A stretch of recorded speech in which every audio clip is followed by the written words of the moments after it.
చూస్ country delight, live better. ఇప్పుడే country delight app ని download చేసుకోండి.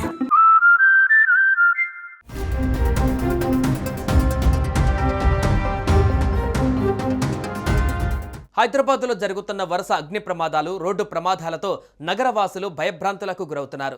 మొన్నటికి మొన్న బాలనగర్ ఫ్లైఓవర్పై విధుల్లో ఉన్న ఒక ఎస్ఐ ఊహించని రోడ్డు ప్రమాదానికి గురై తీవ్రంగా గాయపడి ప్రస్తుతం కొన్న ప్రాణాలతో కొట్టుమిట్టాడుతున్నారు.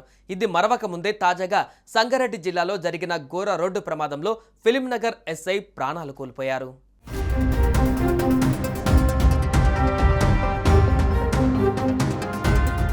బల్కంపేటలో ఆలయ బందోబస్తులో ఉన్న ఫిలింనగర్ ఎస్ఐ రాజేశ్వర్ గౌడ్ బుధవారం అర్ధరాత్రి విధులు ముగించుకొని కారులో తిరిగి ఇంటికి వెళ్తున్నాడు.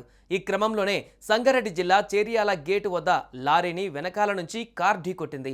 ఈ ప్రమాదంలో తీవ్రంగా గాయపడ్డ రాజేశ్వర్ గౌడ్ను పోలీసులు హైదరాబాద్లోని ఓ ప్రముఖ ఆసుపత్రికి తరలించారు. చికిత్స పొందిన ఎస్ఐ పరిస్థితి విషమించడంతో ప్రాణాలు కోల్పోయారు.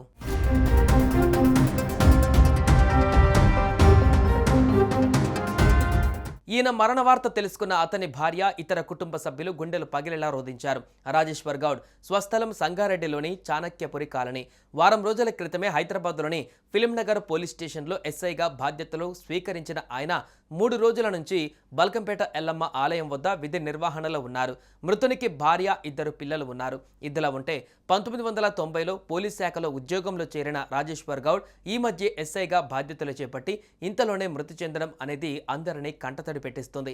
ఇక ఎస్ఐ రాజేశ్వర్ గౌడ్ మృతితో ఆయన స్వగ్రామంలో విషాద ఛాయలు అలుముకున్నాయి. ఈ ఘటనపైన కేసు నమోదు చేసిన పోలీసులు దర్యాప్తు ప్రారంభించినట్లు తెలిపారు.